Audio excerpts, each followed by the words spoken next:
Oi, gente, tudo bem com vocês? Meu nome é Larissa e esse é o podcast Filme da Semana. Hoje é o fatídico dia que eu vou dar meus pitacos sobre aquela que é considerada por muitas a maior premiação do cinema norte-americano, o Oscar. A cerimônia vai ser exibida no dia 12 de março, não é amanhã, é no outro domingo, no canal da TNT, para quem tem TV a cabo, e no streaming da HBO Max para os assinantes. Acho que deve passar na Globo também, mas nunca é muito confiável esperar lá. E eu tô bem feliz porque esse ano vai ter acesso fácil, assim, entre aspas, na HBO Max, porque, olha, faz mais de uma década que eu faço gambiarra pra ver a cerimônia, porque eu tive TV a cabo por períodos muito curtos da minha vida. Eu não vou enrolar muito pra começar, porque, gente, o roteiro desse episódio tá gigantesco, vai ser um pouquinho mais longo que o normal, eu acho que vocês já sabem disso. Como vai ser a estrutura? Primeiro eu vou falar brevemente dos 10 indicados a melhor filme, em ordem de preferência, já que eles estão indicados também a vários outros prêmios, para não ficar me repetindo. Depois eu vou falar rapidinho de cada categoria, quem eu acho que leva, quem eu queria que levasse, como que tá na corrida, os prêmios do sindicato, essas coisas. Eu não vou falar nem de documentários, nem dos curta-metragens, porque é uma área que eu não tenho muito conhecimento, eu não vi nenhuma das obras, e eu costumo não me cobrar pra isso, porque assim, eu assisti, gente, sem brincadeira, eu acho que foram 25 filmes, ou 28, foram mais de 20 filmes que eu vi nas últimas semanas pra cumprir a minha maratona do Oscar e vim ter essa impressão aqui pra falar pra vocês, e mesmo assim eu não vi tudo. Falei que ia ser em ordem de preferência, mas é verdade que os lugares do meio são meio que uma incógnita, porque eu vivo mudando, eu fiz um ranking no Letterboxd, deixei de uma ordem, aqui eu coloquei de outra. Eu vou fazer um post no Instagram semana que vem e talvez esteja em outra, mas é porque eu gostei bastante desses filmes e eu fico me definindo toda hora qual que eu gostei mais. Mas os dois primeiros e os dois últimos, eles são bem claros assim na lista pra mim. Essa temporada tá muito, muito, muito melhor que a do ano passado. Ela peca muito em representatividade, mas a seleção de filmes é uma das melhores dos últimos anos, né? Enfim, é engraçado também reparar que poucos desses filmes cabem na categoria de Oscar bait, né? O famoso isca de prêmios, que costumava lotar as premiações no passado. Para saber mais detalhes do uso do termo, eu recomendo o episódio 53, 2 anos atrás, onde eu expliquei um pouquinho mais e com exemplos o que é um Oscar bait. Começando a lista. Em 10º e último lugar, Top Gun Maverick. Essa franquia não é pra mim, eu não vi no cinema, então eu posso ter perdido a magia da emoção que pegou muitas pessoas de surpresa, né, na minha opinião, porque eu não botei fé nesse filme desde o primeiro momento que eu ouvi falar dele. Mas assim, eu não detestei, eu só achei ok. Tipo, é um filme ok, é um filme eficiente no que ele se propõe. Eu não odiei nenhum filme que eu assisti, nenhum dos 10 daqui, nem nenhum filme que eu assisti pro Oscar eu acabei odiando. Alguns eu gostei mais, alguns eu gostei menos, esse eu gostei menos. Ele é um filme de ação, ele é muito bem filmado, tem todo aquele negócio do exército norte-americano, mas também tem uma parte sobre envelhecer e se tornar obsoleto que eu gostei muito e eu queria que fosse melhor explorado. Mas, né, precisava de tempo para as referências do filme antigo, precisava de tempo para um romance extremamente descartável e tal. Meio que precisa ver o filme anterior, porque o coração da história tá num personagem que é filho de um do primeiro filme. Mas, assim, dá pra ler o resumo da Wikipedia pra não precisar passar pelo tormento, que é o Top Gun dos anos 80, que, nossa, eu assisti em janeiro e eu detestei. O Top Gun Maverick já tá disponível no Telecine. Depois vem um outro grande sucesso de público, e eu vou de novo sendo contra. Eu não gostei muito de Elvis, do Baz Luhrmann. Ele é um musical mega espalhafatoso. E ele erra, assim, no meu ponto de vista, em colocar a história pelos olhos do agente do cantor e não pelo cantor. É uma cinebiografia onde a gente vê o decorrer da carreira dele, né, ascensão e queda, mas a gente não vê nada além da camada superficial do personagem. Não acrescentou muito no que eu já conhecia dele, e olha que eu não conheço muito. Tem um pouquinho de bait aqui por ser uma biografia, pelo ator tá, assim, excepcional, tá a cara do Elvis e tal, mas quando chega a categoria de ator a gente fala disso. E a parte musical é legal, eu gosto da direção do Baz Luhrmann em cenas musicais, eu gosto que todas as músicas do Elvis estão aceleradíssimas, e assim, eu acho que eu gosto mais delas nessa versão, mas ele é muito longo, então ele consegue ser ao mesmo tempo frenético e extenso demais, assim, eu fiquei exausta no final do filme. Ele tá disponível no HBO Max. Avatar: O Caminho da Água está em 8º lugar. Eu vi ele no cinema, na melhor sala daqui de Bauru, para deixar o James Cameron muito feliz. Isso acabou impactando positivamente na minha experiência. Eu teria gostado muito menos do filme se eu tivesse visto em casa. Talvez o que aconteceu com a Top Gun teria acontecido aqui. E ver no cinema foi muito bom. Eu realmente me diverti muito, eu gostei muito da experiência no geral. De todos os indicados, ele é o único que as crianças vão gostar. É daqueles filmes que a família inteira consegue se divertir junto. Eu não amo a história dele, que é relativamente simples, mas assim, é inegável que ela é bem contada, sabe? Às vezes as pessoas confundem uma história simples de um roteiro fraco, e sendo que não. Aqui tudo da linguagem cinematográfica é usado para contar essa história, para construir esse universo, e isso é muito bem feito. Mas assim, o filme ele é um pouco longo demais, eu dei uma cochilada e tal, né? Então, gostei, mas ele tá aqui em 8º lugar na minha lista. Atualmente, eu acho que ele ainda deve estar em algumas salas de cinema, porque né, esses filmes ficam meses em cartaz. Mas quando ele chegar em algum stream, ele provavelmente vai chegar no Disney Plus. Eu acho que ainda no primeiro semestre. O próximo da minha lista é Nada de Novo no Front. Ele é um filme alemão, adaptação do livro de mesmo nome, que já ganhou outras adaptações no cinema, e fala sobre os horrores da guerra. Ele se passa na Primeira Guerra Mundial, mas poderia ser qualquer outra, porque a mensagem é clara: não existem vencedores numa guerra. Tecnicamente é excelente, ele é muito bom e eficiente em transmitir a mensagem dele, ele é muito violento e ele se arrasta um pouquinho mais do que deveria. Tá disponível na Netflix e é, assim, o filme mais forte do streaming nessa temporada. Tar é uma cinebiografia falsa de uma pessoa que não existe. Mas o marketing desse filme foi excelente no boca a boca da comunidade cinéfila, porque ele foi vendido que era uma cinebiografia. Eu, por muito tempo, acreditei nisso, mas não, gente, Lydia Tar não existe. O filme constrói um retrato de uma mulher complexa, cercada de polêmicas e que se destaca com honras num meio dominado por homens de um jeito, assim, excepcional. É um ótimo estudo de personagem, ele é um filme longo, mas eu acho que a duração dele meio que faz sentido, mas ao mesmo tempo eu demorei muito pra entender o que o filme tava querendo dizer. É um filme com muitas nuances, então tem que assistir meio que prestando atenção e pensar e ver, será que isso é isso? E ao mesmo tempo eu sei que não vai agradar todo mundo, porque ele não é um filme de plot twist, de tipo ficar prestando atenção porque ele vai te surpreender, porque não é exatamente assim, né? Se não me engano, o Tar ainda tá em cartaz nos cinemas. Nunca chegou aqui, não tenho certeza. Ou se ele tá naquele limbo de cinema streaming, não sei dizer. Triângulo da Tristeza ganhou Cannes no ano passado. É o primeiro trabalho do diretor em inglês. Ele tem uma vibe de cinema europeu, enquanto ele constrói uma sátira com poucas sutilezas, mas muitas surpresas, mesmo sem ter um alvo específico para essas críticas, né? Ele atira para todo lado. Algumas horas é eficiente, algumas horas parece que ele se perde, mas só foram 2 horas e meia que eu não senti passando e me diverti muito assistindo. O filme ele muda de gênero, ele até a metade ele é uma coisa, depois ele muda completamente, tem um final mega aberto. Eu entendo ele ser divisível, eu meio que entendo os dois pontos de vista, eu não gosto muito como ele usa a escatologia, mas no geral a minha experiência foi boa. Ele chegou hoje, assim, na data de gravação desse... Tô gravando na quinta, ele chegou hoje no Prime Video, então ele já vai estar disponível lá. Foi, assim, um dos filmes que chegaram mais rápido no streaming, porque, se não me engano, ele chegou no cinema no começo de fevereiro. Entre Mulheres é a estreia mais recente dos filmes no cinema. Chegou hoje, né? Essa semana que ele estreou. Não chegou aqui em Bauru, como já era esperado, mas se chegou na sua cidade, eu recomendo muito ver esse filme no cinema.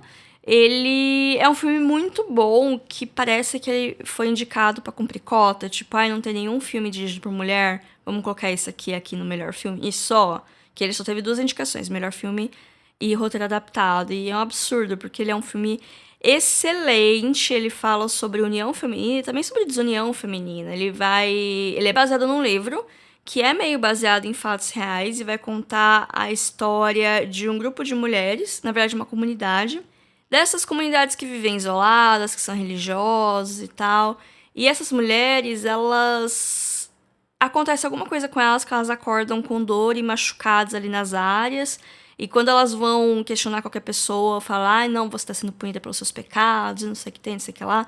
E isso perdura por muito tempo até que elas descobrem que, na verdade, elas estavam sendo dopadas e abusadas. E aí elas se reúnem para decidir o que elas vão fazer, né? Em algum momento os homens saem, eles vão fazer alguma coisa. Todas elas se reúnem e decidem se elas vão ignorar, se elas vão ficar e lutar ou se elas vão partir. E tudo isso, gente, é 10 minutos de filme. A história inteira vai se desenrolar nelas conversando sobre o que elas devem fazer, como elas devem prosseguir. E aí você meio que vê a personalidade de cada uma delas e é muito bom, gente. Assim, eu tinha altíssimas expectativas, nem todas foram cumpridas, mas isso acontece, a culpa disso é apenas minha. Entre Mulheres é um filme excelente. Os Banshees de Inisherin também tá nos cinemas, se não me engano, e deve chegar no Star Plus em algum momento, já que ele é distribuído pela Searchlight. Eu não botava muita fé na sinopse do filme, mas eu adorei. Ele se passa na Irlanda na década de 20 e vai contar a história de dois amigos. Quer dizer, ele vai começar quando um desses amigos não quer mais ser amigo do outro. É uma comédia dramática, tem muito drama, tem muitas pequenas vinganças, coisas que saem do controle e tal. Eu acho muito engraçado que tem alguns filmes que eu assisto e eu penso, cara, era só conversar que as coisas se resolviam, mas aqui um tenta conversar com o outro e as coisas só pioram a partir disso. Então, assim, ele não é um filme de grandes eventos, mas os eventos que acontecem nele acabam sendo grandiosos, dadas as dimensões que eles estão.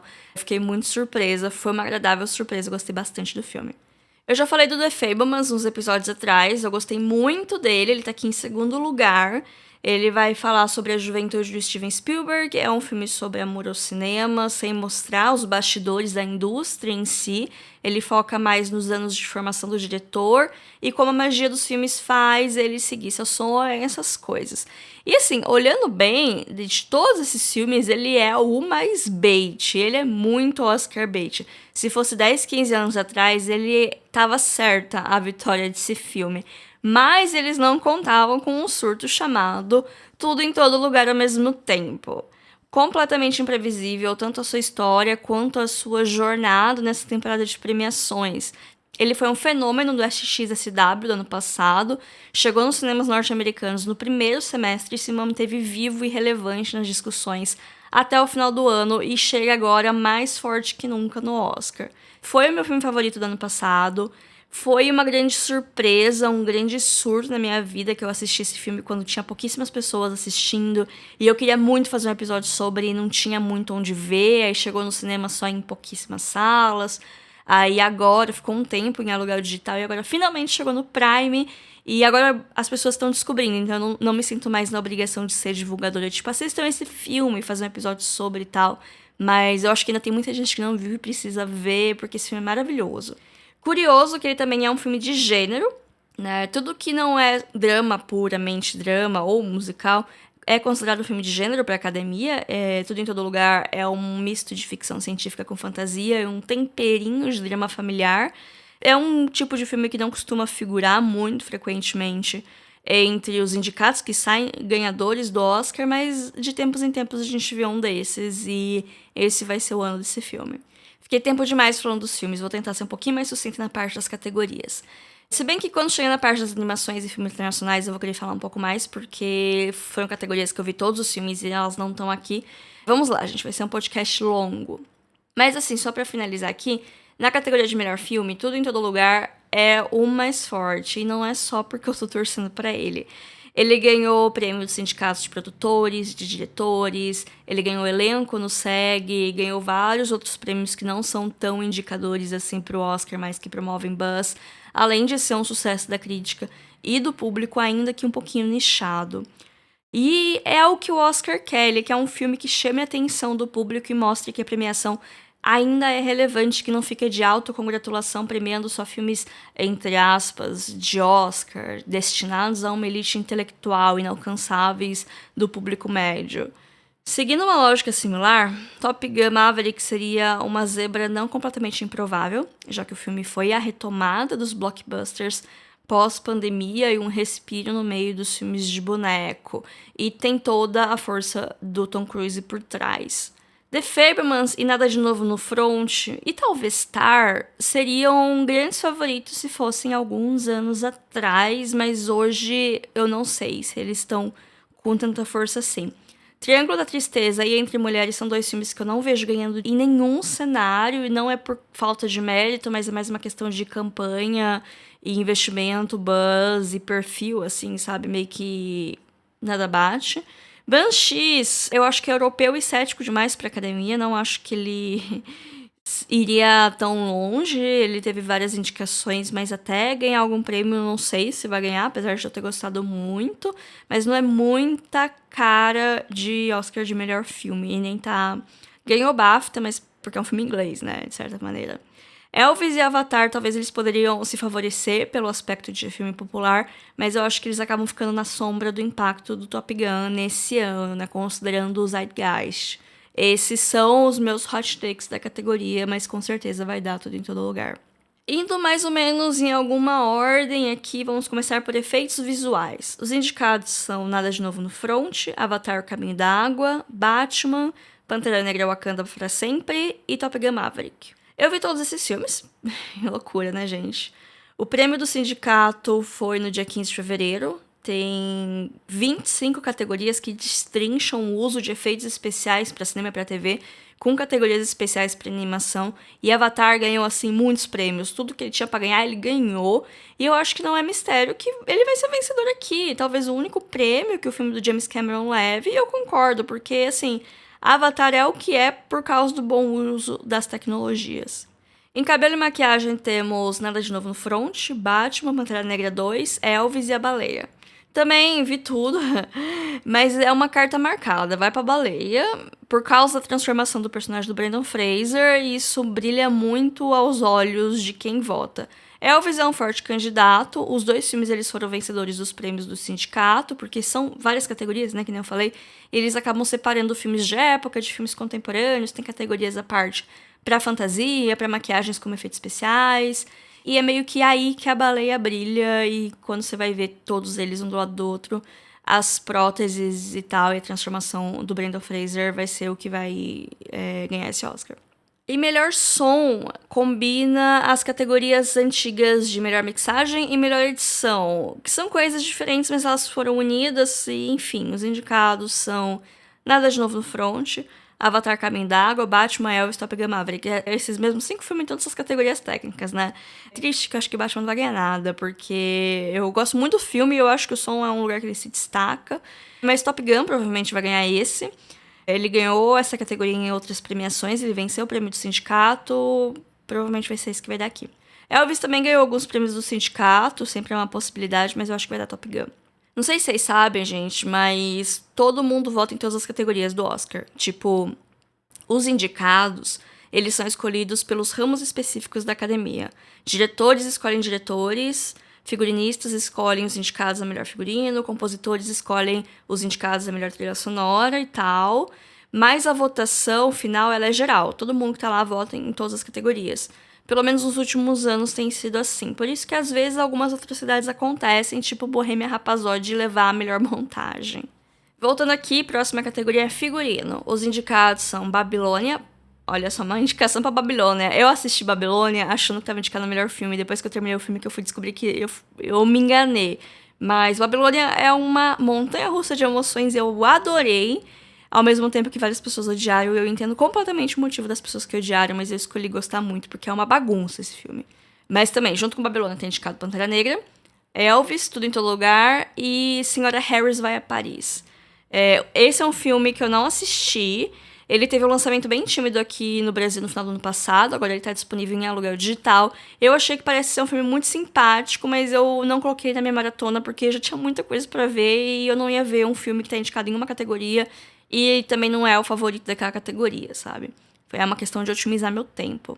No sindicato, Elvis ganhou a categoria de filme de época, Tudo em Todo Lugar ganhou na categoria de fantasia e sci-fi, e se eu fosse apostar, seria nele. Até porque de todos os que eu vi, o figurino de Tudo em Todo Lugar, ele é essencial pra história, principalmente o de uma certa personagem. Ele não é apenas bonito por ser bonito, ele é uma ferramenta narrativa. É claro que nos outros filmes também, mas aqui é principalmente. Babilônia tem o mérito de criar um visual icônico para Margot Robbie, mas eu esqueci em muitos momentos que era um filme que se passava na década de 20, e parte dessa culpa é justamente os figurinos da personagem dela, então temos aqui um conflito. Pantera Negra 2 repete os acertos do seu antecessor.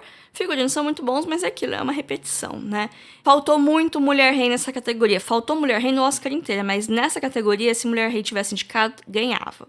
Em edição ou montagem, temos Os Banshees de Inisherin, Elvis, Tudo em Todo Lugar ao Mesmo Tempo, Tar, Top Gun Maverick. Essa não parece, mas é uma categoria muito importante, gente, porque é meio normal quem ganhar aqui ter vantagem na categoria de melhor filme. Estatisticamente falando, muitos filmes vencem as duas categorias. Eu detesto a montagem de Elvis, então eu faço torcida negativa pra ele. A premiação do sindicato ainda não aconteceu. Vai ser dia 5, uma semana antes do Oscar. A minha torcida é pra Tudo em Todo Lugar ao Mesmo Tempo, porque faz sentido pela minha torcida de melhor filme, mas eu não me surpreenderia se fosse pra Top Gun. Ou até mesmo Tar, porque Tar tem uma montagem muito boa.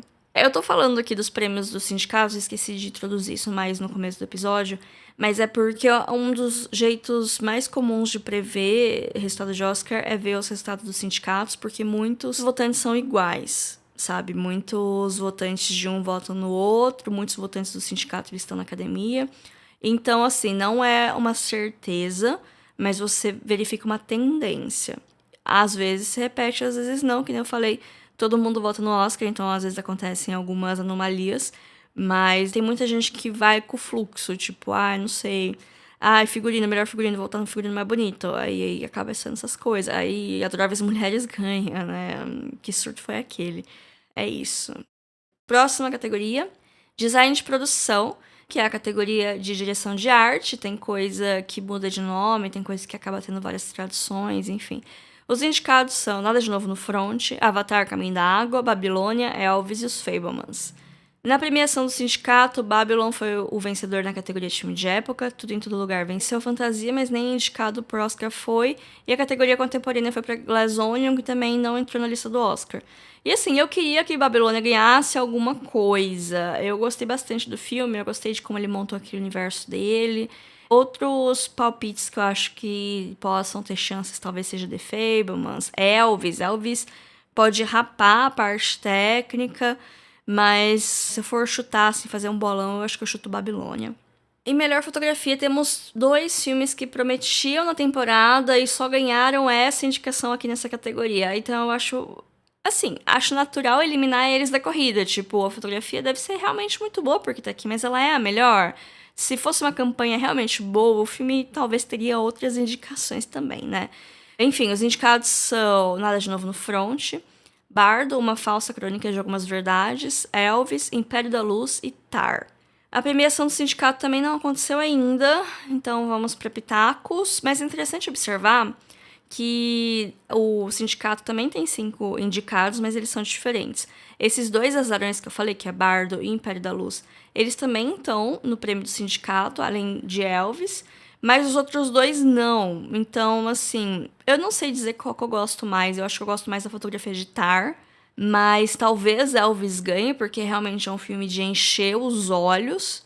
Nem tudo por causa da fotografia, mas é realmente um filme de encher os olhos. Ou alguém pode votar pro nome e dar pra Império da Luz, porque o diretor de fotografia é o Roger Deakins, que é um dos maiores nomes da profissão. Então, às vezes, tem muita gente que pode só ver o nome e votar no nome. Então, meio que tudo isso é possível. Eu acho que eu votaria que Elvis vai ganhar, mas eu queria que Tar ganhasse. Em trilha sonora, temos Nada de Novo no Front, Babilônia, Banshees de Inisherin, Tudo em Todo Lugar ao Mesmo Tempo, e The Fabelmans, que é a trilha sonora do John Williams, e ele se torna a pessoa mais velha a ser indicada a um Oscar com essa indicação. A premiação do sindicato também ainda não foi. Eu não entendo todas essas indicações para Nada de Novo no Front, pra ser bem sincera. Tipo, é um filme bom, mas eu não acho tudo isso. Tipo, trilha sonora, sério, eu não lembro nada da trilha sonora de Nada de Novo no Front. E eu gosto muito da de Babilônia. Eu acho que foi a que mais ficou comigo quando o filme acabou. foi a mais memorável, e isso costuma ser um critério vencedor, assim. Às vezes as pessoas votam na trilha sonora que elas lembram mais depois que o filme acaba, porque tem trilhas que realmente criam uma atmosfera, eu acho que é o caso de Tudo em Todo Lugar ao mesmo tempo, mas tem trilhas que a gente fica depois cantarolando no dia seguinte, que eu acho que talvez seja o caso de Babilônia. Ou podem votar no John Williams, por ele ser um veterano, nada melhor do que um Oscar para celebrar a aposentadoria, porque se não me engano, ele vai fazer a trilha do próximo Indiana Jones e depois ele vai se aposentar, enfim, finalmente, a não ser que Steven Spielberg tenha alguma outra loucura para tirar ele da aposentadoria dele, né? Mas, enfim, não vou ficar triste se John Williams ganhar. Na verdade, eu vou ficar muito feliz, porque é capaz de ser o único prêmio que The Filmas ganhe. Então tô torcendo pro John Williams. Ainda no tema música, temos canção original. Os indicados são Applause, do filme Tell It Like a Woman, que está cumprindo a cota da Diane Warren do ano, um filme que quase ninguém viu e quem viu detestou. Aqui a performer tá a Sophie Carson, a Diane Warren é a escritora, não é o termo correto, letrista? Compositora, olha só, gente. Também indicado tá Hold My Hand, da Lady Gaga, do Top Gun, que é o tema romântico do Top Gun. Lift Me Up, da Rihanna, do Pantera Negra 2, que é a música homenagem do filme. This Is a Life, do Sam Lux, de Tudo em Todo Lugar ao mesmo tempo, que eu confesso que eu não lembro, eu assisti esse filme 2 vezes, e eu não lembro dessa música. E A Grande Estrela, Nato Nato, do RRR. É assim, eu sou Little Monster, eu amo a Rihanna, mas assim, não tem pra ninguém. Esse é o ano do Nato Nato. RRR foi um grande surto. Ele só não apareceu em filme internacional porque ele não foi o filme escolhido pra representar a Índia. Tipo, cada país tem o seu próprio comitê e seus próprios critérios pra escolher o filme que vai representar o país na categoria de filme internacional, na corrida pra ser indicado a filme internacional.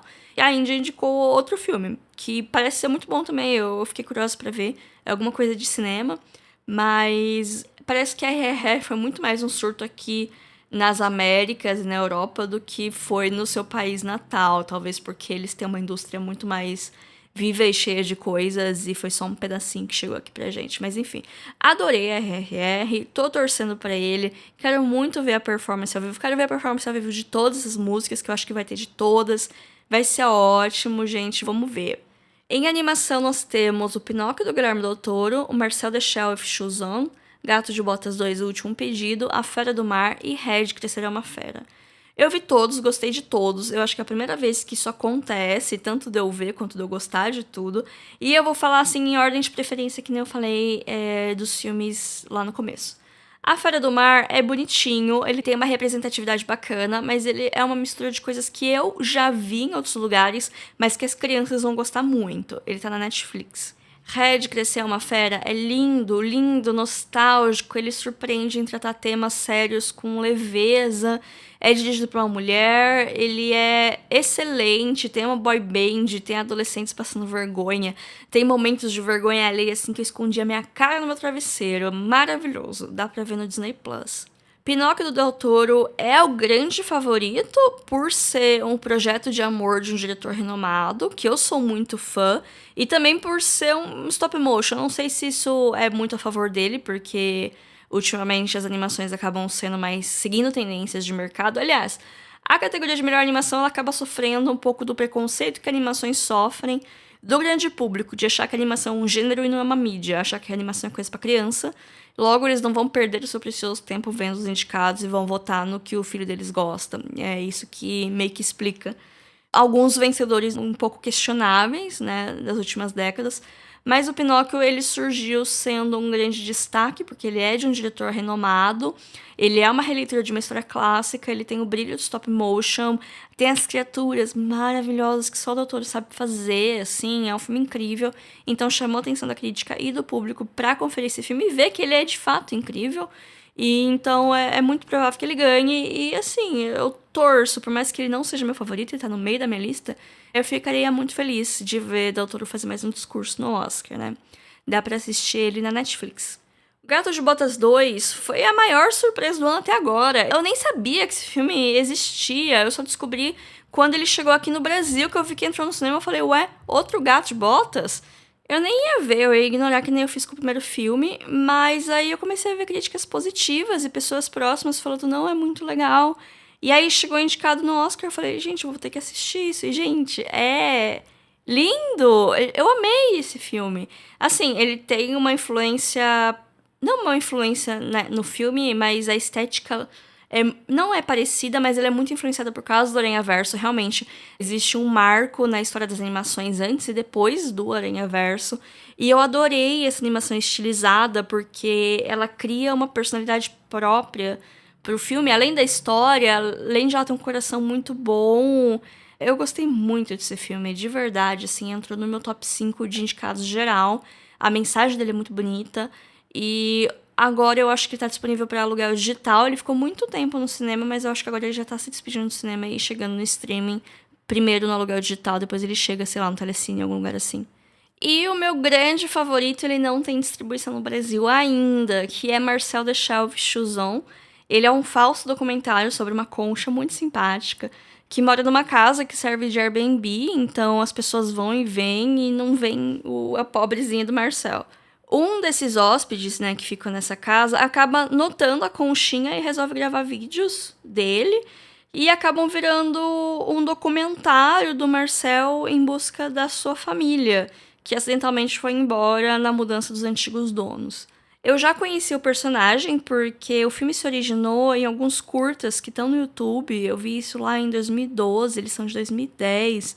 E faz muito tempo, eles ficaram muito tempo para conseguir sinal verde e para financiar esse dinheiro, que é um filme extremamente independente. Assim, o fato dele estar aqui é um milagre. Lá fora, nos Estados Unidos, ele é distribuído pela A24, mas a produção dele foi uma produção bastante independente. Ele ficou anos, assim, na produção. E ele é lindo, mesmo que você não tenha o apego do personagem que eu tinha, é muito fácil de criar, porque ele é uma concha fofa, pitica.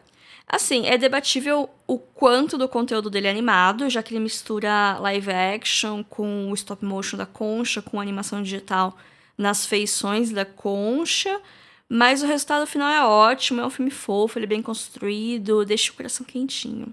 Mas como eu já falei, provavelmente o vencedor vai ser o Pinóquio e eu vou ficar feliz com isso. Próxima categoria é filme internacional. São eles Nada de Novo no Front, da Alemanha, Argentina 1985, da Argentina, Close, da Bélgica, EO, da Polônia e The Quiet Girl, da Irlanda. Também vi os 5, vou tentar ser sucinta. EO é interessante, ele é uma jornada sensorial pelo ponto de vista do burrinho, que encontra muitas pessoas e sofre muito, tem toda uma mensagem pró-animais e tal, e ele não chegou no Brasil. Nada de Novo no Front, eu já falei lá em cima, filme de guerra e tal. Argentina 1975 tá no Prime Video, é um thriller político baseado em um pedaço da história do país. Assim que ele saiu da ditadura e conseguiu punir os responsáveis por ela. Ele é um pouquinho enfadonho, mas ele é interessante. Close é tristíssimo, é uma história de dois amigos muito próximos, mas eles se distanciam quando são alvos de bullying na escola por parecerem um casal. Tem toda a crítica da masculinidade tóxica, mas na metade tem um plot twist que muda o foco do filme. E assim, eu gosto muito mais da primeira metade, depois vira uma máquina de tristeza. Ele chegou essa semana no cinema e eu acredito que em breve chega no catálogo da MUBI. E por fim, o meu favorito, eu tô falando em ordem, não sei se vocês perceberam, ordem de preferência, mas meu favorito é o A Quiet Girl, que também não chegou no Brasil. Ele é um filme lindo sobre uma menina tímida criada numa família disfuncional que vai passar o verão com parentes e lá ela finalmente é notada e amada e isso muda a vida dela. Mas assim, é claro que Nada de Novo no Front vai levar. Ele tá indicado ao melhor filme, sabe? Se ele tá indicado ao melhor filme, é claro que ele vai ser o melhor filme estrangeiro. Mas assim, eu não desisto nunca, é muito bom sonhar. E se eu for torcer pra alguém, por mais que eu gostei muito de A Quiet Girl, sendo realista, eu queria que a Argentina 1975 ganhasse, porque, né, somos vizinhos. Além de faltar diversidade nos filmes de melhor filme, de ter poucas mulheres diretoras, praticamente nenhum filme com negros em papéis de destaque. Aqui temos 4 filmes europeus e um filme sul-americano, sabe? Eu queria ter visto filmes de mais países diferentes, porque eu aposto muito que teria qualidade. Eu ainda não me conformo de Decisão de Partida, Coreia do Sul ter ficado de fora, sabe?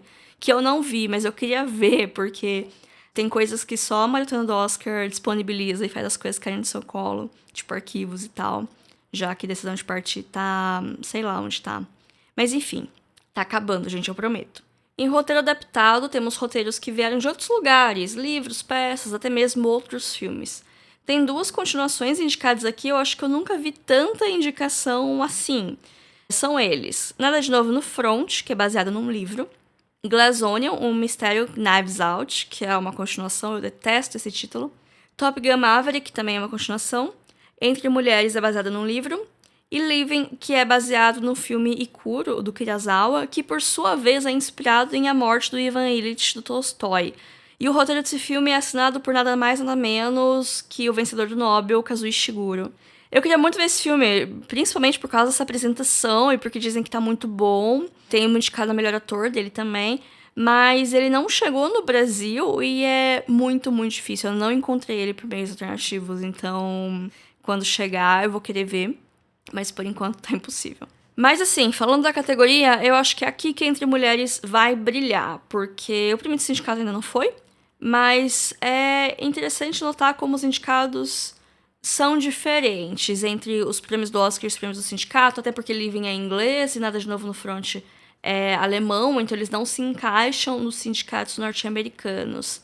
Quando eu falo sindicato, eu sempre tô falando dos sindicatos norte-americanos, até porque o Oscar é uma premiação dos Estados Unidos, então faz sentido comparar, que nem eu falei, a amostra de pessoas que votam tanto nos prêmios do sindicato quanto nos prêmios da academia é bem grande, então é por isso que eu comparo, mas com essa tendência de terem filmes de fora de Hollywood, eles acabam não configurando para entrar nas premiações dos sindicatos, porque são produções de fora do país, né? Bom, eu já falei, né, que em roteiro adaptado, minha torcida é Entre Mulheres. Pode ser que Nada de Novo no Front ganhe? Pode. Mas é meio que isso. Tomara que Entre Mulheres ganhe. Em roteiro original temos Os Banshees de Inisherin, Tudo em Todo Lugar ao Mesmo Tempo, Os Fabelmans, Tar e Triângulo da Tristeza. É muito interessante notar que os roteiristas aqui dessa categoria são os diretores dos próprios filmes. O que indica que esses filmes são projetos pessoais, não são um job que o estúdio chamou para eles dirigirem um roteiro que já está pronto, com um projeto já meio encaminhado. O que às vezes acontece em alguns Oscar baits ou alguns filmes que o estúdio fala: não, vamos fazer esse filme aqui para ganhar tudo. Apesar que, com o passar do tempo, projetos pessoais acabaram meio que virando Oscar bait, sabe? Porque, nossa, eu vou premiar, é o filme que ele sempre quis fazer e olha como ele é bom e tal. Assim, pra não falar que eu tô mentindo, o Spielberg, ele divide os créditos de roteiro com o Tony Kushner, que trabalha com ele faz muito tempo, eles são parceiros. E essa é a categoria que eu acho que Banshees pode ganhar alguma coisa, pra não sair de mãos vazias. Meu favorito é Tudo em Todo Lugar, não canso de falar isso, mas eu gosto da ideia de diluir os prêmios pra todo mundo ganhar alguma coisa, tal qual a Lindsay Lohan partindo a sua coroa de plástico no final de Meninas Malvadas. Eu acho que o único roteiro que eu ia ficar chateada se ganhasse é de Triângulo da Tristeza. Não porque ele é ruim, mas porque eu acho que dos 5 ele é o mais fraco.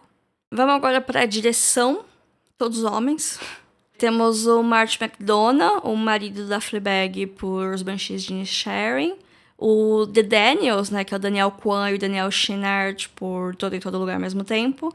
O Steven Spielberg por The Fabelmans. O Todd Field por Tar. E o Ruben Östlund por Triângulo da Tristeza. Eu super tiraria o Ruben Östlund dessa lista e colocaria a Charlotte Wells de After Sun ou a Sarah Polley do Entre Mulheres. Apesar de eu ter algumas críticas a algumas coisas pontuais da direção de Entre Mulheres, eu acho melhor que a direção de Triângulo da Tristeza. E eu queria muito que a Charlotte Wells do After Sun estivesse aqui, porque, gente, eu amei esse filme e eu daria muito prêmio pra ela. É inacreditável pensar que After Sun é uma estreia. Mas enfim, temos o que temos. O sindicato premiou os Daniels. É meio que minha torcida. Eu acho a direção de Tudo em Todo Lugar genial. Mas, ultimamente, às vezes, o diretor que ganha não é o mesmo do filme que ganha melhor filme. Até pra diluir um pouquinho os prêmios, que nem eu falei. Então eu acho que eu daria pro Spielberg. Que é a coisa mais linda que premiar um diretor prestigiado quando ele faz um filme que é tão pessoal e que é bom, ao contrário de outros filmes que já vieram aqui no ano passado, em outros anos e tal. Então essas são as minhas torcidas. Pode dar... A zebra seria o Todd Field por Tar. Que o Todd Field é um diretor que ele fica muito tempo fechadinho na caverna dele e aparece com um filme extremamente bom e polido, e depois ele volta e fica mais anos parados. Então seria também esse reconhecimento. Tar é um filme muito bom, mas eu gosto mais de The Fabelmans e de Tudo em Todo Lugar. Vamos agora para as categorias de atuação, reta final aqui do programa. Ator coadjuvante é uma categoria que de todas é o que provavelmente vai ter menos surpresas, ela tá meio definida. Mas os indicados são Brendan Gleeson, por Os Banshees de Inisherin, Brian Tyree Henry, de Causeway, Judy Hirsch, de The Fabelmans, Barry Keoghan, por Os Banshees de Inisherin, e o Keiyu Kwan, de Tudo em Todo Lugar ao Mesmo Tempo. Ele ganhou tudo o que dava pra ganhar, ele chega como franco favorito e tem toda a narrativa de que ele era um ator jovem de filmes dos anos 80, filmes icônicos dos anos 80, e depois ele sofreu para encontrar trabalhos na área e tal, ele acabou se dedicando mais à carreira de dublê, e Tudo em Todo Lugar é meio que uma volta triunfal dele após todos esses anos no ostracismo. Ele é uma figura extremamente carismática, tanto no filme quanto na vida real, aparentemente, pelo que a gente tem acesso. Então vai ser uma vitória digna. Eu gosto muito do Judy Hirsch em The Fabelmans, porque ele é um personagem que aparece muito pouco. Assim, eu não assisti Causeway, que é a passagem aqui em português, é um filme com a Jennifer Lawrence, do Apple TV+. Não consegui ver porque é Apple TV+, né? E só teve essa indicação. Então eu não sei dizer desse filme. Inclusive é o único negro dessa categoria. E um dos poucos, né, que só teve, né, os únicos indicados à atuação negros foram ele e Angela Bassett em atriz coadjuvante, mas enfim. Esse é o ano da representatividade asiática, né, porque só dá pra ter um tipo de representatividade por vez, nossa, só dá pra ter um tema por vez, né. Ou a gente vai falar de pautas LGBTs, ou de pautas negras, ou aqui de pautas asiáticas, não dá pra fazer tudo em todo lugar ao mesmo tempo, né, mas enfim. Não vi Causeway, não posso julgar, mas dos outros coadjuvantes, o que tem menos tempo de tela é o Judy Hirsch, em The Fabelmans, mas ele é crucial pro desenvolvimento do personagem. Eu gosto muito dele. É um ator veterano já, que eu já conhecia, mas não lembrava. Tem 2 indicados de Banshees de Inisherin, então isso costuma dividir votos. Sempre quando tem 2 indicados no mesmo filme, dificilmente leva, porque tem uns que votam em um, outros votam do outro, não centraliza voto e acaba outros sobressaindo, né? Mas os dois estão muito bem em Banshees, principalmente o Brendan Gleeson, ele tá incrível. Mas esse prêmio é do Keiyu Kwan. Atriz coadjuvante, vamos lá. As indicadas são Angela Bassett, por Pantera Negra 2, a Hong Chau, por A Baleia, a Carrie Condon, por Os Banshees de Inisherin, a Jamie Lee Curtis, por Tudo em Todo Lugar ao Mesmo Tempo, e a Stephanie Hsu, por Tudo em Todo Lugar ao Mesmo Tempo. Mesma coisa, a gente tem 2 indicadas pelo mesmo filme, pouco provável que ela vai ganhar. A Jamie Lee Curtis ganhou o SEG, mas acho que foi o único prêmio que ela ganhou. Vários outros prêmios que tiveram antes foram outros, assim, deu uma diluidinha, apesar de ter uma tendência pra Angela Bassett. Então eu não acho que nem a Jamie Lee Curtis, nem a Stephanie Hsu, que eu acho que tá melhor, tá muito boa em todo lugar, ao mesmo tempo, nenhuma delas tão próximas do prêmio assim, por ser 2 indicadas no mesmo filme, o que divide votos. Eu gosto muito da Carrie Condon em Banshees de Inisherin e eu amo a Hong Chau em A Baleia. Tipo, A Baleia foi um filme que eu tava com expectativa não alta, mas é porque o Darren Aronofsky foi um diretor muito importante pra minha formação cinéfila, com Cine Negro. Então eu sempre tenho uma expectativa um pouco alta com os filmes dele, acaba sendo grandes... não digo decepções, porque eu gostei de Mãe, mas A Baleia foi um dos últimos filmes que eu vi na minha maratona, então eu tava cansada. Ele se prejudicou por causa disso também.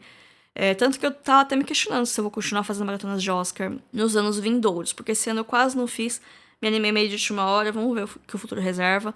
Mas A Baleia eu achei um filme bom, mas não tão bom quanto eu queria, e um pouquinho melodramático demais, apesar que eu não acho que melodramático é uma coisa ruim. Mas do jeito que é feito aqui, eu não gosto muito, sabe? Eu acho que tem algumas coisas no tratamento do personagem que... tipo, de culpabilizar ele pelas coisas ruins que acontecem com ele, que eu não curti muito, além de criar todo um cenário pra você sentir pena dele E eu acho que dava pra ter sido feito de um jeito um pouco menos apelativo. Eu achei apelativo o jeito que o filme constrói pra você ficar triste. É isso que eu não gostei muito. Eu acho que dava pra ter sido um pouquinho mais sutil, talvez. Mas é um bom filme. E a Hong Chau é o coração do filme junto com o Brendan Fraser. Assim, o Brendan Fraser é o coração enorme do filme. Ele é o filme, sem ele não tem filme. Ele tá incrível. E ele vai ganhar o Oscar, já vou chegar lá. Mas a Hong Chau, junto com ele, são os melhores momentos do filme. Tipo, eu não gosto muito da relação dele com a filha dele, com a ex-esposa, mas eu adoro quando a Hong Chau tá em cena. Porque tudo fica mais leve, tudo fica mais calmo, sabe? Então, assim, eu queria torcer... A minha torcida seria pra Hong Chau, mas eu acho que a Angela Bassett vai ganhar mais, assim, pra ser conjunto da obra. Apesar dela tá bem em Pantera Negra. Não vou falar que ela não tá bem. Ela tá bem em Pantera Negra. Mas é que Pantera Negra é um filme bastante regular, né? Ele é bastante regular. Mas a Angela Bassett tá bem nele. Se ela ganhar, vai ser merecido. Não vai ser uma injustiça nem nada. E ela é uma atriz boa, uma atriz veterana, que ela merece o Oscar. Então, pra mim, tá entre as duas. Tá entre a Angela Bassett e a Hong Chau. Em melhor atriz, temos Cate Blanchett por Tar, Ana de Armas por Blonde, Andrea Riseborough por To Leslie, ou Para Leslie aqui em português, a Michelle Williams por The Fabelmans e a Michelle Yeoh por Tudo em Todo Lugar ao mesmo tempo. A Andrea Riseborough foi aquela atriz que surgiu do nada por uma campanha feita supostamente de maneira orgânica pelas suas amigas, deu um bafafá, e eu acabei nem vendo o filme pra adaptar, porque eu fiquei sem tempo, e a sinopse não me chamou a atenção.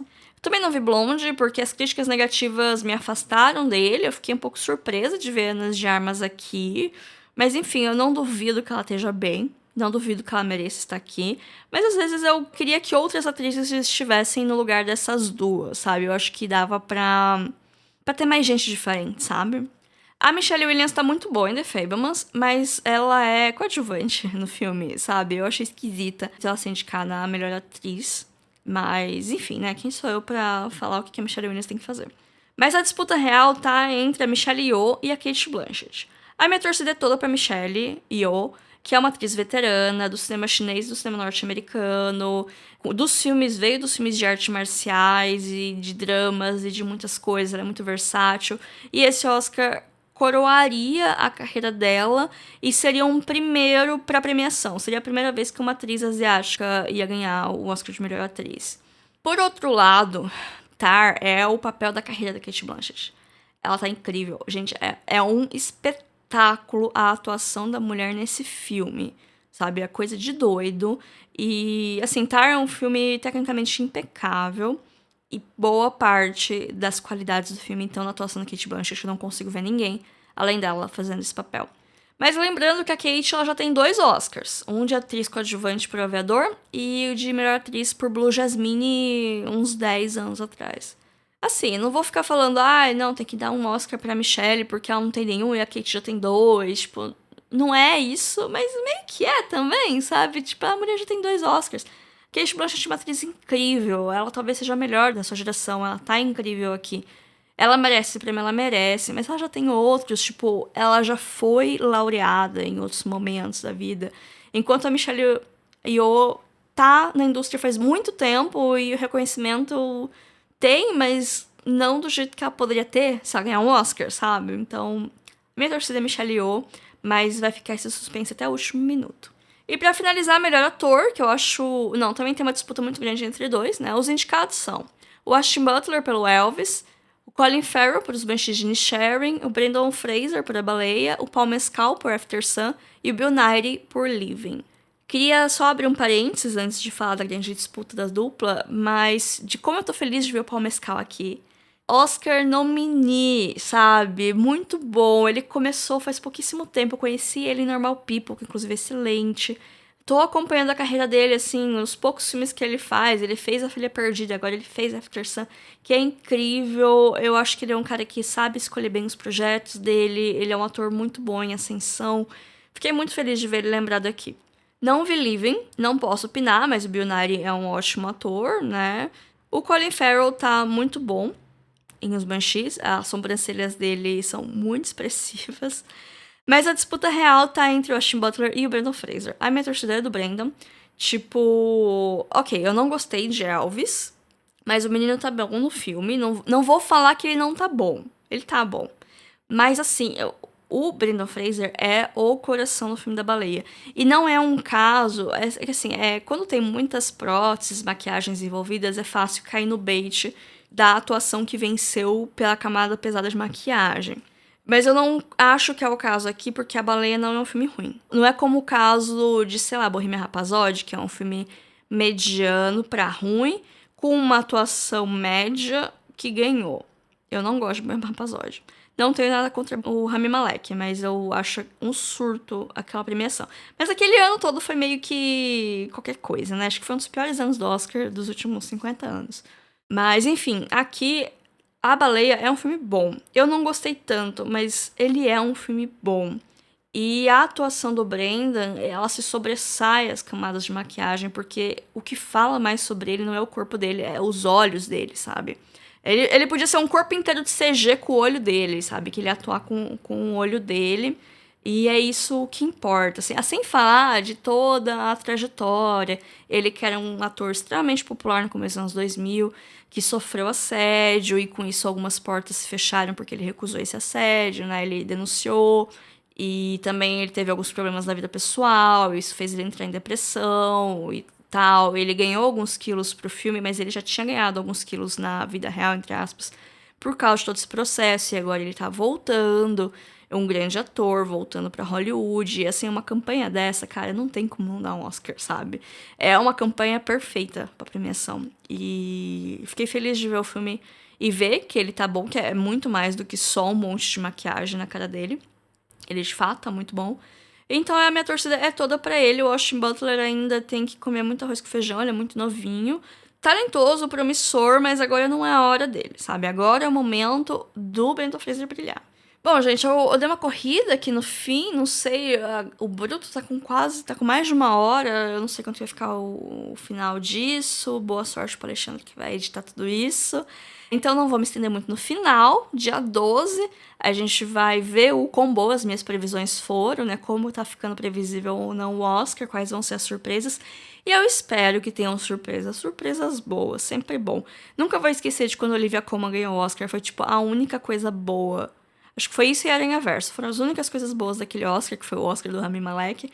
E foi o caso de ser uma disputa muito grande entre duas atrizes, e todo mundo tá certo de que essas duas atrizes iam ganhar, uma delas, e com isso uma terceira opção meio que surgiu, assim, talvez a lógica de muitos votantes foi, ou a Lady Gaga ou a Glenn Close vai ganhar, eu vou votar na Olivia Colman porque eu gostei dela. E muita gente fez isso e a Olivia Colman acabou ganhando. Não digo que isso é impossível de acontecer aqui, mas eu acho que talvez uma paixão maior envolvida, uma vontade maior de dar o prêmio do que, sei lá... É que o filme da Glenn Close sofreu de ser um filme médio, com uma atuação boa, que seria um Oscar de reparação histórica, entre aspas, pra Glenn Close, que não ganhou o Oscar. Ao mesmo tempo que a Lady Gaga é uma estrela em ascensão, ela tá muito boa e nasce uma estrela, mas não é Oscar, né? Apesar que muito filme pior já ganhou, né? Enfim... Então, foi um caso curioso. Não vou dizer, nossa, é impossível que isso aconteça aqui. Eu não queria, porque, nem eu falei, eu torço muito pra Michelle e pro Brendan. Mas podemos ter surpresas, né? Vamos ver. Sigam a gente no Instagram, @filme.da.semana. Sempre tem conteúdo. Eu não sei se eu vou fazer muito conteúdo do Oscar, porque tá muito em cima. Não sei se eu vou conseguir, mas uma coisa ou outra vou fazer por lá. Stories sempre tem muita coisa, né? Então, sigam a gente lá. A gente também tem um e-mail pra contato, que é o podcastfilmedasemana@gmail.com. Se quiser falar comigo, mandar alguma coisa que não seja pela rede social, pode mandar pela rede social também. Mas esse e-mail, ele é muito especial, porque ele é uma chave Pix. E você pode me fazer uma doação de qualquer valor para ajudar o meu trabalho. Então, isso é muito legal. Nem que seja pagar um cafezinho pra mim. E por hoje é só, pessoal. Vamos até semana que vem com um episódio de 10 minutos, só pra vingar esse episódio. E até mais. Tchau, tchau.